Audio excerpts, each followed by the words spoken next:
Cool. So welcome to the S.H.E Can Show, where we shift, heal and expand by sharing amazing stories from fellow women entrepreneurs who are here to help you really to shift, heal and expand too, by just being vulnerable, open and raw. Here is a space where we believe that no man, woman or child should be born into any form of exclusion or anything like that. So this is about having labels are for jars and not people. This is the methodology of it all, right? We believe that whatever you've been labeled with, whatever things life has thrown at you, that you can still thrive and survive. More than survive, thrive and thrive. So with this in mind, I've got the pleasure of introducing Janine Writh, who is the trauma whisperer, and she's going to explain a little bit about what she does and how she got here throughout this interview. And you're going to be able to take away some really key insights about how you can move forward if you've ever experienced any type of trauma and what trauma really would look like, because we've got this idea already, right? And so, Janine, welcome to the show. Thank you so much for having me. I'm excited to be here. Fantastic. I'm excited to delve real deep. First of all, let's go into what actually is trauma in your perspective. Okay, so what I found in doing this work is that most people don't understand trauma. So when I say the word trauma, people think maybe war veterans, or they think, you know, that some big front page news story, a hideous car accident or something like that, which it can be. That's the big T trauma. But what people often don't realize is that we have little t trauma. And this is often trauma that happens early on in childhood that probably won't land you on the front page of a newspaper. So this could be things like a teacher telling you, you're never going to be good enough. You know, you're never going to accomplish anything. It can be a very unsettling home life, you know, parents that maybe have addiction issues or that are emotionally unavailable, that make you feel not good enough in some way. And what happens is when we look back at it now as a mature adult, you think, well, that wasn't so bad, or that happened so long ago, I should be over it. But what we don't realize is at the time that it happened, so maybe 6 years old, 10 years old, 12 years old, at that point in time, you weren't emotionally mature and able to properly process what was happening to you, because you were still a child, your brain was still developing. So what happens is that the subconscious mind then attaches emotions to these traumatic events. And then later on in life, when we get triggered because these haven't been processed properly, we then notice, oh, why all of a sudden when my boss makes me feel like I'm not good enough, am I having this big emotional meltdown? What's actually going on behind that? Because the subconscious mind goes, oh, I know this.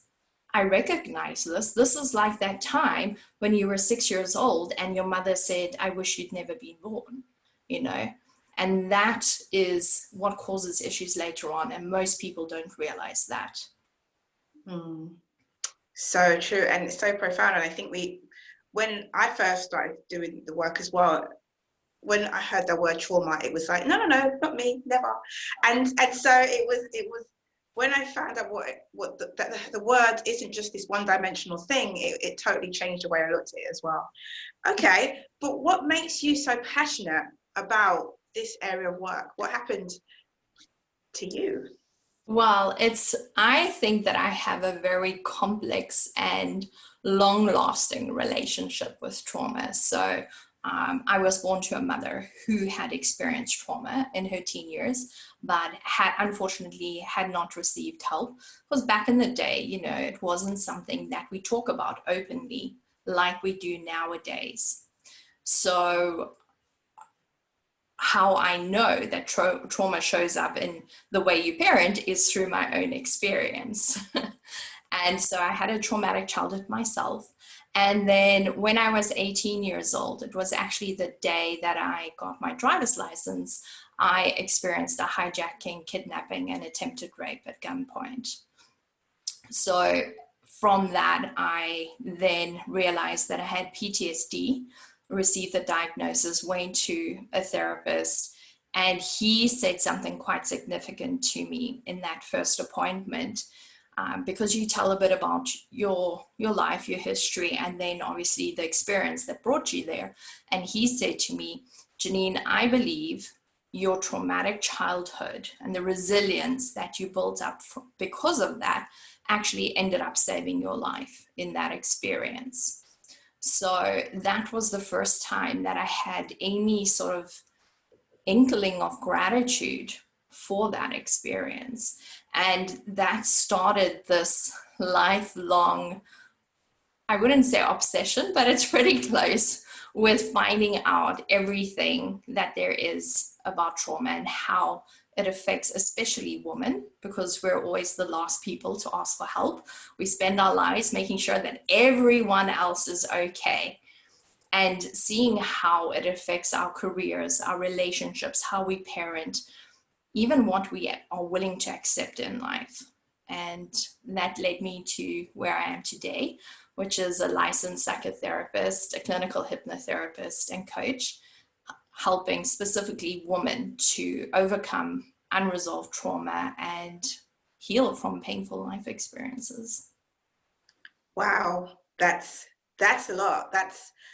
And to do that, what that heart-centered work after going through all those different periods must be quite liberating to an extent as well, because you're passing on so much of the great things that you've learned as well and healing others. So with regards to that, I know 18-year-old trauma and childhood trauma and that bridge of resilience that you built up, what would you say are some of the tools that you've used sort of in the everyday now based on those things? So back in the day, we just had talk therapy. But in the meantime, things have developed quite a bit. And a method that I like to use myself with my clients is where we actually combine regression hypnosis with parts of traditional therapy. I find that is a really effective way of getting to the emotions that we need to process. Because in talk therapy, and obviously I can do that, I'm trained to do it, we talk about what we think. So how do you think that affected you?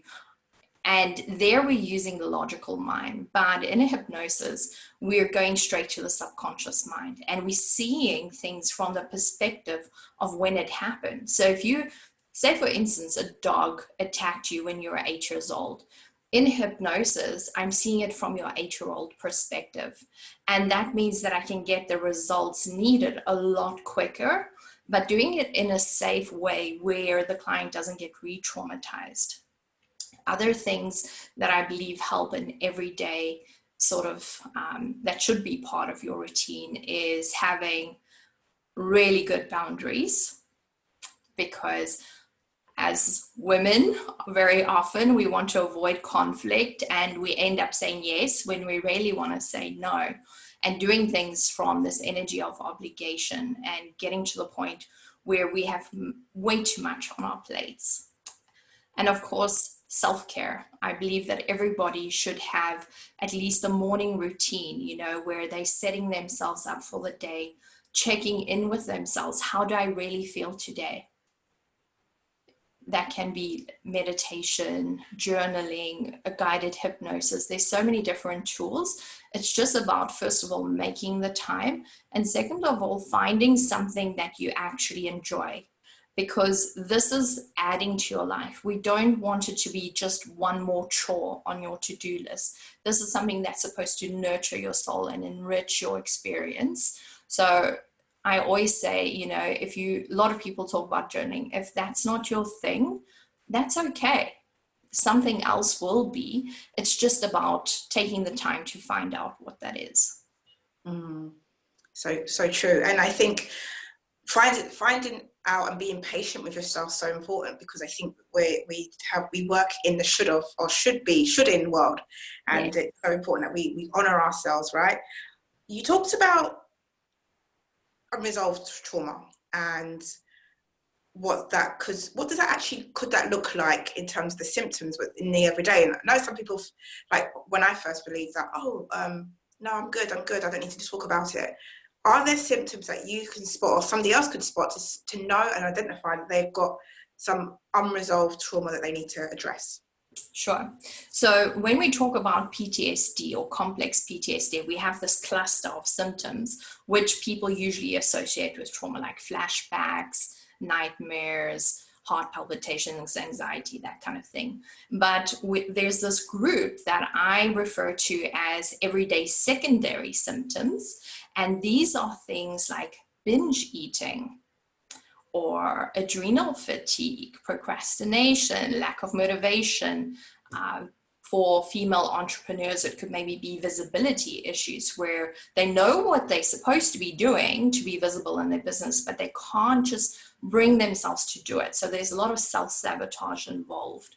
And these could be signs. It's usually the secondary symptoms that lead my clients to me, because they'll get to the point where they're just so sick and tired of not getting the success that they want, of having this issue showing up time after time and nothing is working. So usually those things, and I mean, even binge eating, at one point I had about 75% of the clients, and I have a global virtual practice, showing up with binge eating. And they're like, what is going on with this? I've got everything else. You know, I've got a family, I've got a business I love. I'm sort of like checking all these boxes. But when it comes to my eating, I just feel like I'm completely out of control. And in 95% of those cases, it could all lead back to something traumatic happening in their childhood. And when they get triggered in the present, so say for instance, that boss triggers them, oh, you really messed up, you're not good enough. They get triggered, I'm not good enough. That reminds them of a time from previously, and they try to soothe themselves in the present using food. And it's usually not the good stuff. It's like chocolate and fast food, burgers, all these kind of things, biscuits, cakes, trying to just make themselves feel better. And when we take away the cause, the triggering stops, and then you don't have to stuff yourself to feel better.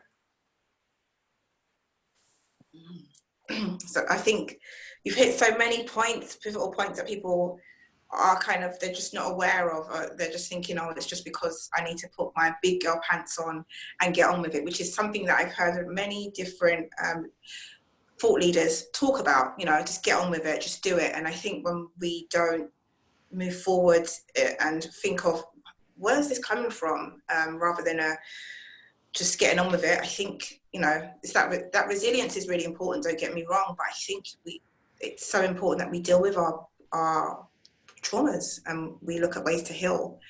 So the work that you do is amazing, obviously based on all of the things that you're talking about and the types of clients that you work with. But is there a case where there's so much resistance from a client that, I mean, is there a part where the client has to say, yes, I'm ready? Or when do you know when somebody is ready? What does that look like? Okay. So first of all, when they come to me, I have a conversation with them and I ask them, why did you reach out to me? There must be a reason. And they will then explain the issue. And we will then have a conversation about how this is actually affecting their life. Because if it's a 4 out of 10 for them, yeah, they could still live with it. It might not be comfortable. But I work with people where they 8, 9, or 10 out of 10, because obviously I don't want to waste their time. I don't want to waste my time. I do charge for my work because it is a business. So when they invest in themselves, they know that there is some expectation involved. I always say, working with me is not a spectator sport. You're going to get down and dirty, and we're going to start on this journey together because we're taking all of these obstacles out of their way. So I make that very clear in the first conversation, and I tell them I don't just work with anybody. I need to know that you're in this, because all my knowledge, my skill, the time and money that I spent acquiring the knowledge and skills that I have mean nothing if you're not in it with me. I can't heal for you. Just as I had to do my own work, so do you. And that's the gift in it. A lot of times people get scared and they think, well, this is going to be so hard. It doesn't have to be. There is the gift in that. And to see healing as a journey. You know, it's not a one-stop destination. It's not like I'm going to do this one meditation. I'm going to journal once and then I'm there. It's like, unfortunately not. This is a lifelong self-development process. And it's like an onion. You know, usually when you start taking those layers off, you get to the next thing. And that is a wonderful gift, because each of us should be striving to become the next best version of ourselves. You know, if you don't want to be better at all, then I don't know what the point is. I mean, that's boundaries for you. Boundaries demonstrated. I think that's a great way to. So if you're listening to this and you believe that you are at that stage in your own mind that it's not about, you know, living with it, and you really want to heal this and you want to take that journey, you want to move forward, then you know how to reach out. I'm going to leave some links below this video, below this podcast, so that you can literally get in contact with Janine, because her work's obviously transformative, and trauma isn't something you just do once. Like Janine said, it's like a spiritual practice. You don't do it just once. It's a daily thing, because you need daily healing. Okay. Another question I had was about, what if somebody just thought, okay, I know people go to different types of, I guess, courses, and they say they're cured in a day and they're not triggered anymore and everything's fine. What's your mindset behind childhood trauma that doesn't get resolved, and as an adult, and what happens and what that looks like for people? okay. So when it doesn't get resolved, that can show up in quite a few different ways. So first of all, we have the self-soothing way. This is where addiction and all these negative habits and behaviors come in. So it could be binge eating, gambling, excessive drinking, one-night stands, behavior that could actually end up harming you, because you're trying to distract yourself and to make yourself feel better in some way. Then it can be the self-sabotage thing, where you are procrastinating, or you are maybe not showing up, not doing or taking the actions necessary to get you to the success that you want. And then there can also be physical symptoms. Often people think, oh, it's just about a feeling that you have, maybe you're depressed. But the body actually holds on to trauma. And very often people can develop autoimmune diseases, where their body is basically fighting a war against them, trying to get their attention. So adrenal fatigue, depression, anxiety, all of these very real and serious conditions. And then the last one, which is the most tragic, in my opinion, is where it develops into a mental health crisis, where there's, mental health illness involved, where, maybe it can be bipolar, or sometimes it can go really bad all the way to schizophrenia on that. And that's where a medical intervention is needed. So basically, if you don't deal with the trauma and you kind of ignore it to an extent and use soothing and other things to ignore it to an extent, you're going to find yourself in a downward spiral. It's not necessarily going to be beneficial to you. You're basically self-harming yourself. And it's not going to be beneficial to anyone around you that is in your circle. So there's a huge amount of reasons why you should do this work, why you should use a professional and seek a professional to do this. But what would you say is something that you would tell yourself when you was in that situation yourself, when you just, even before you went to the doctor and and they said, this, you know, this is, you built resilience, what would you have wanted to say to yourself back then that you didn't have the capacity at that time? What would that sound like? Well, what I've learned and what I believe everybody needs to hear is that regardless of where you start out in life or what happens to you, because you can imagine, I hear the worst of the worst: sexual assault, domestic violence, all kinds of things. It doesn't matter where you start out or what you've experienced. You can, with one decision, decide that that's just going to be one page of your story. Because when you decide, I don't want to be this person, I want to be the best version of myself, that's one decision. And then you start that journey and you can consciously create your experiences. You know, I know people that have had the most horrific childhoods that go on to become amazing healers, very successful entrepreneurs, people that really give back to society in such meaningful ways. And who's to say that they can't be the next person to do that? You know, that's the difference to me between being a victim and a survivor, because those are two completely different energies and mindsets. Yeah, completely different power dynamics, right? Yeah. Okay, so you're speaking to the survivors, people that want to be survivors rather than the victims. What's your offer to them today so that they can move forward with you? Okay, so I offer a free support group for women on Facebook that is called Heal and Transform Your Life.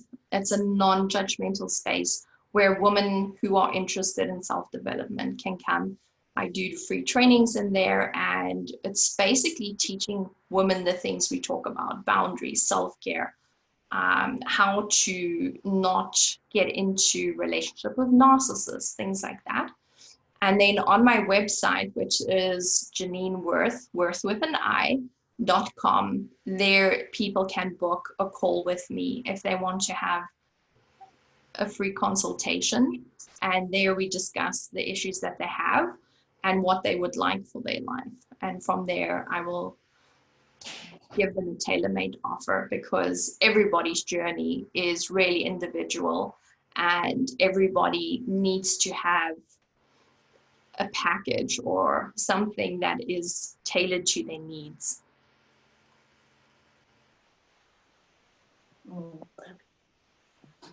Just went blank. Fantastic. So you heard Janine. I'm going to post the links below as well so that you can contact her.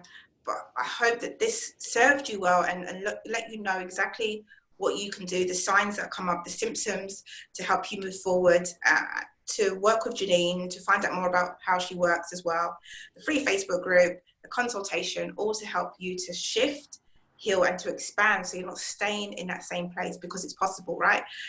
Everything's possible. What hearing the story today, hearing Janine's testimony is possible. So if you was to sum up your shifting, healing, and expansion story, just to sum up everything, Janine, what would you say was the most profound thing that was helpful for you?